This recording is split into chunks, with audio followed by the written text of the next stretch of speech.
Are you thinking they're going to magically be ready for a commitment? No, they not. Are you thinking that they're suddenly going to start communicating differently? They won't unless they want to, unless there's a reason for them to do so. A lot of people stay exactly where they are because they are comfortable doing it and they're comfortable with you being uncomfortable. They don't give a shit about your feelings. They don't care that you're uncomfortable. What they care about is preserving their comfort. And if that's the type of person that you're with, red flag, okay, we're not doing that no more. We're not arguing with them. We cannot continue to prioritize someone else's comfort over ours and watch ourselves deteriorate. Hi, I'm Dr. Tiff, your relationship transformation coach. I've spent the past 20 years working with high-achieving women just like you who are crushing it in every area of their lives, everywhere except their relationships. And look, I get it.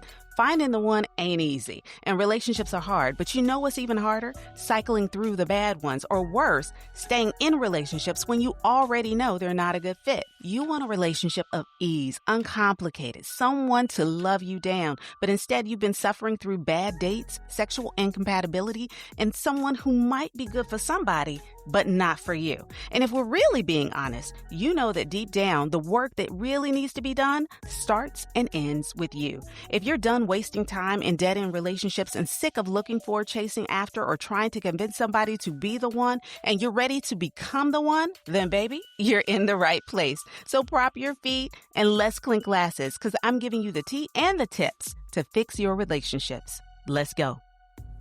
Hey there, it's me, Dr. Tiff, and you are listening to the Fix Your Relationships podcast. Oh my goodness, the last episode, really it's the same episode, but I broke it up into two parts because I felt like I would be giving you way too much information in just one episode. And because the episode was becoming so long, I broke it up into two parts. And so I hope that you enjoyed part one of how to stop arguing with red flags. This is part two. We're going to pick up right where we left off, and I'm going to go through the most common red flags that successful, high-achieving, smart women try to debate away. The red flags that we overlook, that we miss, that we try and excuse, that we explain away. So we're going to do that. But then also, I am going to give you a series of questions to ask yourself before you excuse any more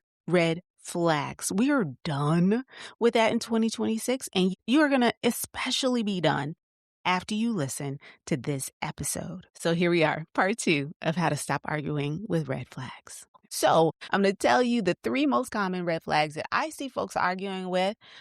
And then we'll talk about what we can do about it to get out of this loop ourselves. So, number one, and this is in no particular order. Y'all know how I like my little list, but I ain't ordering them, okay? One day I am going to order them, but today is not that day.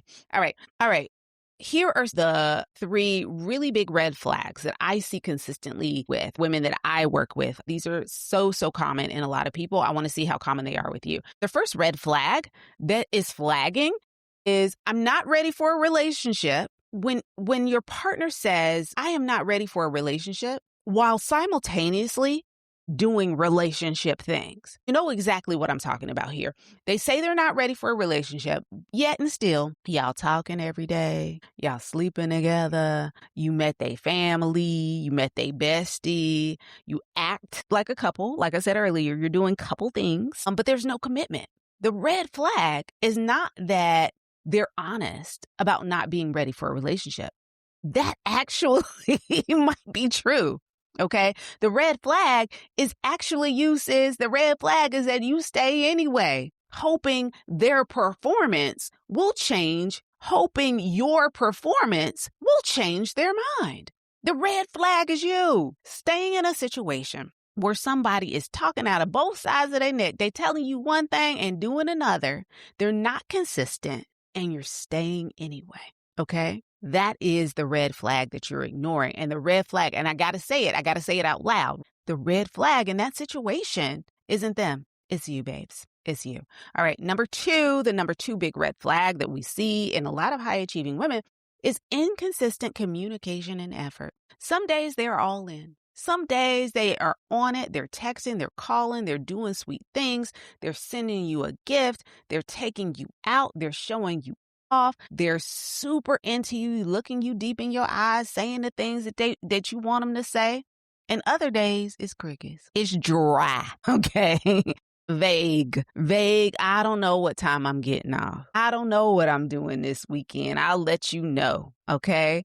It's not calling back, not showing up. And you give them excuses. You excuse their behavior. You're saying, you know what? I know they're busy. They're overwhelmed at work. They're not good at texting, or they're going through a whole bunch right now. They got a lot on their plate. And let's be clear. Again, lean in. Lean in. Y'all gonna do a lot of leaning in, okay? We gotta be clear about this. People make time for what's important to them. You do. You make time for what's important for you. What makes you think that other people don't make time for what's important for them? People make time for what's important to them. If the pattern is inconsistency, you gotta believe it. You gotta open your eyes to it. Inconsistency is very telling. It tells you how they prioritize things. It tells you what they find valuable. It tells you what they are interested in, what they're interested in cultivating. They may be interested in cultivating distance, okay? They may say, you know what? I need to keep this person at an arm's length.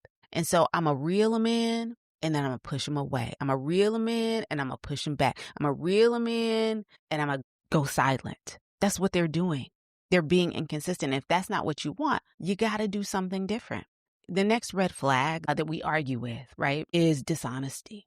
Dishonesty early in the relationship. You start to catch these small little lies, the white lies, the little stuff that really, the lies that don't even matter. You just telling them just to be telling them, okay? They forget key details. The stories they telling you, they ain't adding up.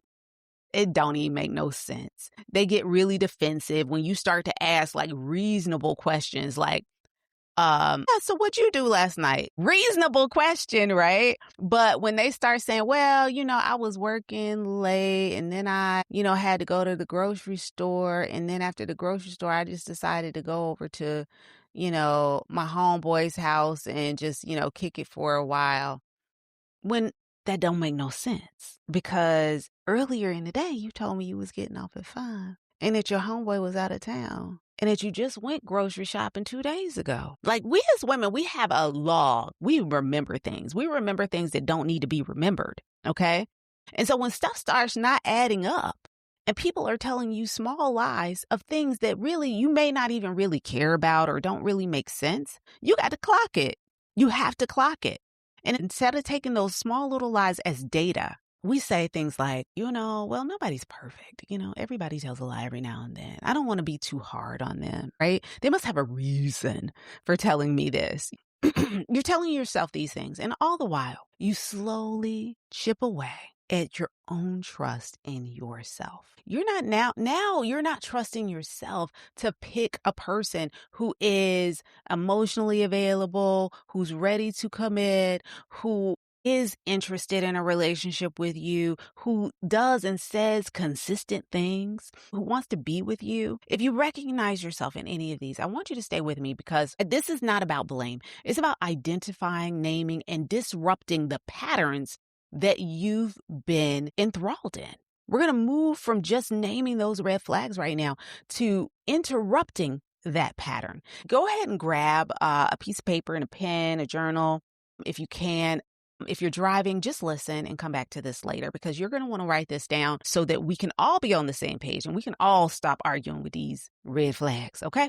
All right. Anytime you're feeling yourself starting to make excuses, right, for a red flag, I want you to pause. Just take a deep breath, pause, and I want you to ask yourself these 5 questions. All right. Question number 1, and this is in order.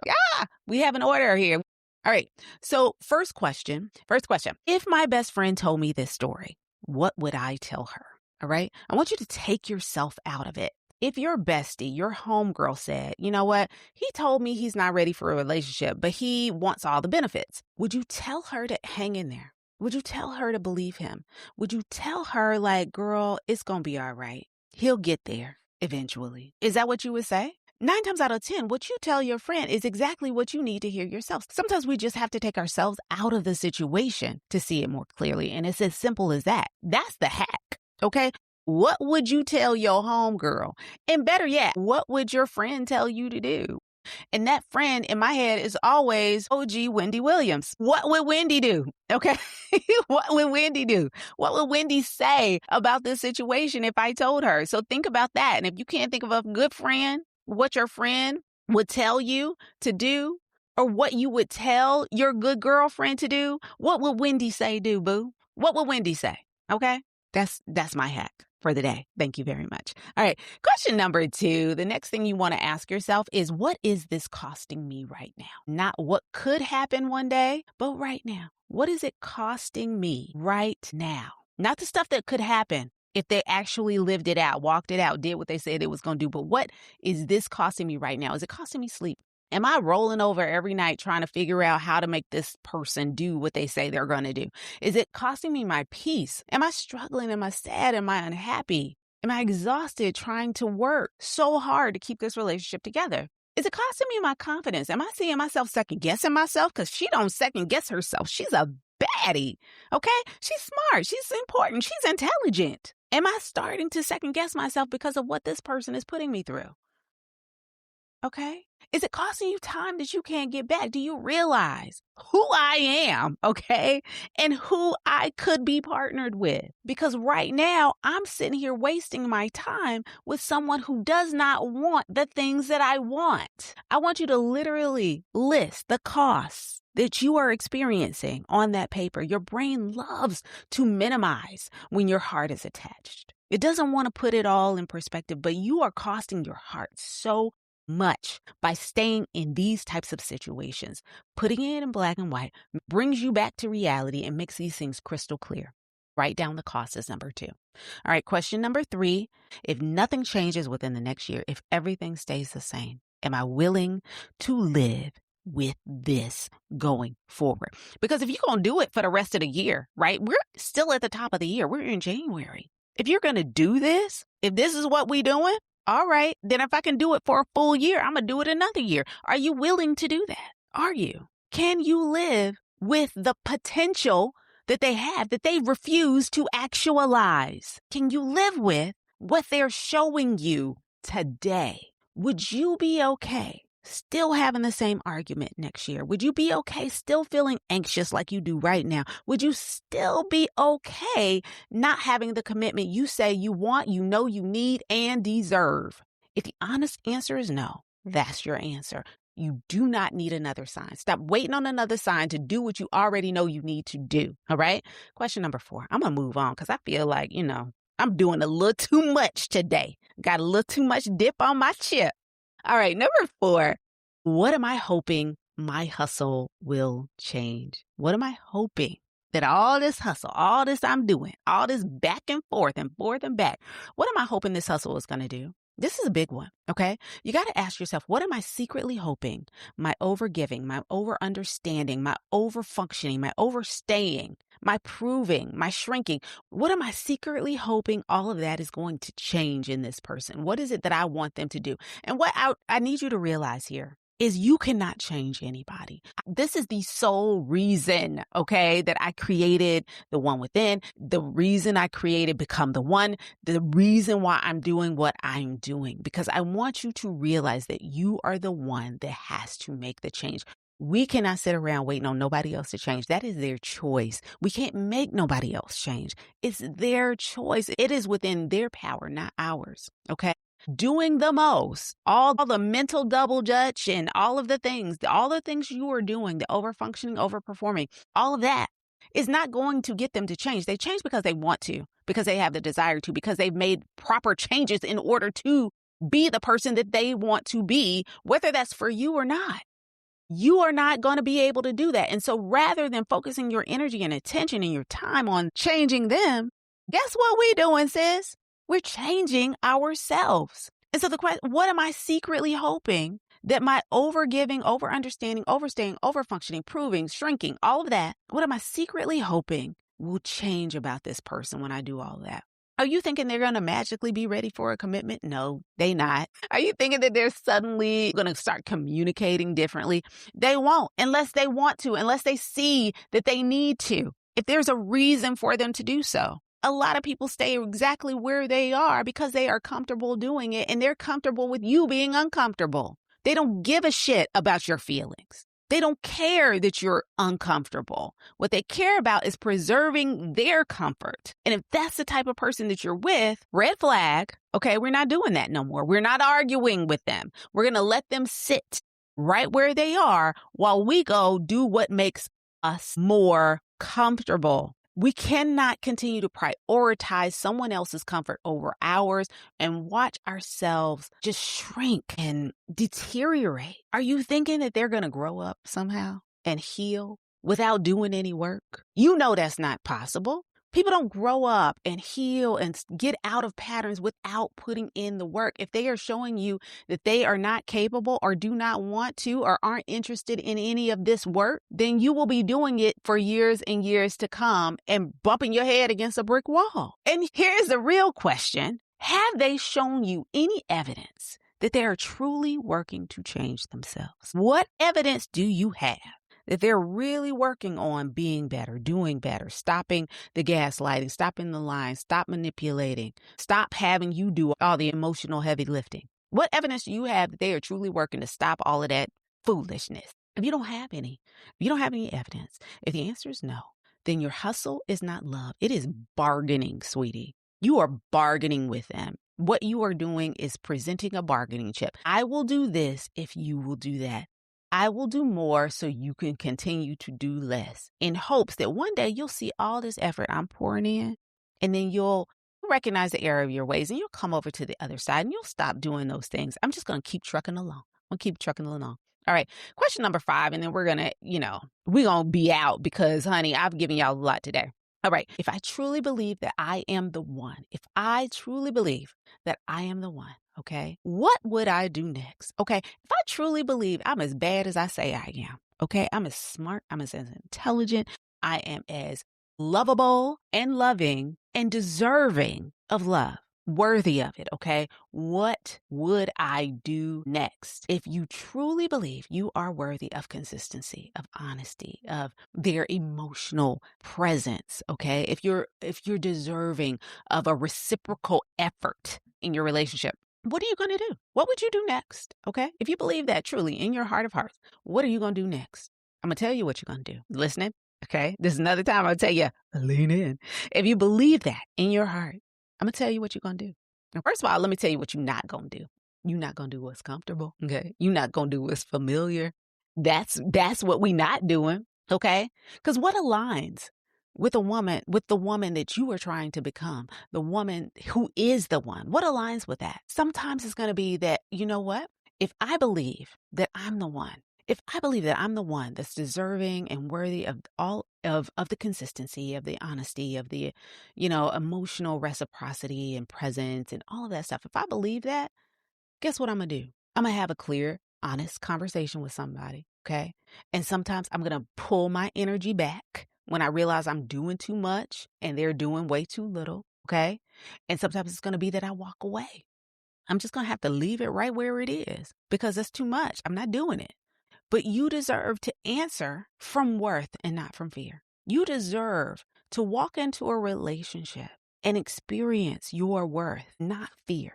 Now, if you were in the in my live training this past week, More Love, Less Hustle, you've already heard me say this, but I got to say it here because I want to make sure that it is crystal clear. You cannot out-hustle your way into a healthy love. You cannot out-hustle your way into a healthy love. You can only outgrow your tolerance for unhealthy love. And I think that's where many of you are right now. Otherwise, you wouldn't be listening to this podcast. So today, I want to make sure that you guys hear and know and understand that this is just one piece of a much bigger pattern. If this is hitting a little too hard today, if I told you to lean in one too many times, if y'all ready to clock me, okay, what I know to be true is that you are realizing that you have been arguing with red flags for quite some time. You realize that you probably have been gaslighting yourself more than anybody else has, okay? There's some things that you probably need to stop doing that would help a lot of these situations.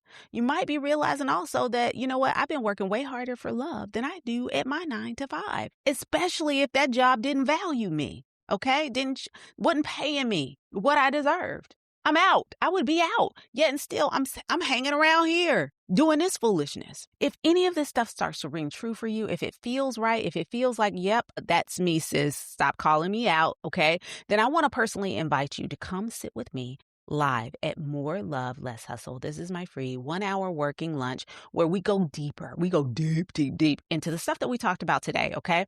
We go into why you hustle for love the way you do, how your history and your nervous system have been running the show, and we got to stop that. And then we build your own personal stop-start strategy where you're not just nodding along. You're not just saying, yep, that's me. You're actually changing how you move going forward. We're doing these sessions every week for the next few weeks. We're going to do them all through February because I don't believe we can get in and out of Love Month without loving ourselves properly. And so that's what this is about. More love all around, and less hustle. And this is not just an event about relationships, like romantic relationships. I had someone in last week's training who said, I don't really have this issue in my love life. I have this issue with my family. My family takes advantage of me. I'm overfunctioning in my family relationships. They're expecting things from me that just aren't fair to me. This could be showing up for you in your family relationships. It could be showing up for you on your job, in your friendships. Okay? It all applies. Come to the next training. Okay, we're doing these sessions every week for the next few weeks, and seats stay intentionally small so that it feels intimate. It feels interactive. You feel comfortable sharing. It's not going to be a gang of people in there knowing all your business. Okay, these seats are limited on purpose. Okay, because I want you to be able to get what you need out of this training. And so if you're listening in real time, the next live event is this coming Friday, January 30th at noon. You can grab your spot at becometheone.myflodesk.com/more-love-less-hustle, or just tap the link in the show notes. One thing also that I have not said publicly, I went over this obviously in the training, but I created an amazing workbook that goes along with this training. It is a free workbook. I'm throwing it in. You'll get it when you get the reminder emails so that you can download it. But beyond downloading it, it is a fillable workbook, meaning it's a PDF where if you have an iPad and an Apple Pencil, you can just write on that thing. You don't even have to print it out. Look at me saving the world, saving paper. Okay. So that is another bonus that goes along with this training that's absolutely free. Okay, I'm working hard for y'all over here, okay, because I want to see y'all getting all the love you deserve with a lot less hustle. You do not need another year of this to prove that it's painful, to prove that it's not the right decision, to prove that you deserve more, you deserve better. What you need now is a decision. So here's the choice. You can keep arguing with these red flags if you want to and hoping they're going to turn green. We know they're not. We know they're not. Or you can start honoring what you see, trusting what you feel, and becoming the woman who only entertains what she deserves. If you're ready for that second option, get into the room. I want to see your face on my Zoom. Get into the next More Love, Less Hustle. And if you're truly done playing with your patterns, I also will be inviting you into the One Within 30-Day Reset, where we do this work every single day for a month. Now, you got to be up for that, okay? Because I'm going to be in your ear every day for 30 days. You don't have to do it alone. You just have to decide to start. Okay, you just have to decide to start. And 2026 is a great year to do it because I can't think, especially at the top of the year, I cannot think of a better way to start off this year, really focusing and honing in on your own growth and transformation and doing things differently so you can get the love you want, need, desire, and deserve. All right, babes. If this episode really snatched that little wig of yours back, okay, in the best way, sweetie, respectfully, do me a favor. I want you to share this episode with a good girlfriend who stays arguing with red flags. You know the one. Go ahead and just forward this to her and say lovingly and respectfully, listen to this so we can talk, okay? Also, if you would, leave a rating and a review on Apple Podcasts so more women can find this work. It's the best way to really amplify this podcast and get this in front of people who are looking for this type of content. So if you would, please do me a solid.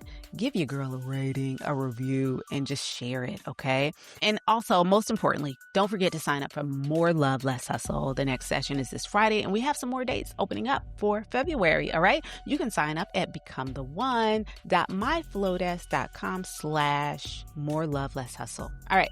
Remember, you are not here to hustle for love. You are here to be loved as a woman you are becoming, and I am here to love you so much that I tell you exactly like it is, okay? No more red flags. We ain't arguing with no more red flags, okay? No more. All right? Not in 2026. All right. I'll see you in the next episode or at More Love, Less Hustle this Friday. All right. Ciao. Hey, babe, I hope you enjoyed today's episode. My goal with this podcast is to bless you with information that helps you fix those relationships that are most important to you, but not before you do the self-work needed to make sure that those relationships thrive. If this episode was exactly what you needed, then guess what? Somebody else probably needs it too. So do me and them a favor. Please share this episode with your good girlfriend and let her know about the podcast. And while you're at it, hop on over to Apple Podcasts and leave a review. This really helps to grow the podcast and puts it right in front of other women who are desperate to work on their relationships and themselves. And if you haven't done so already, I want to invite you to join our community of like-minded women all on a journey to become the one. You can sign up for free at becomethone.myflowdesk.com/email. I know that's a lot, so just go on over to the show notes and click that link there. Thanks again for listening to Fix Your Relationships with Dr. Tiff. I'll see you right back here next week.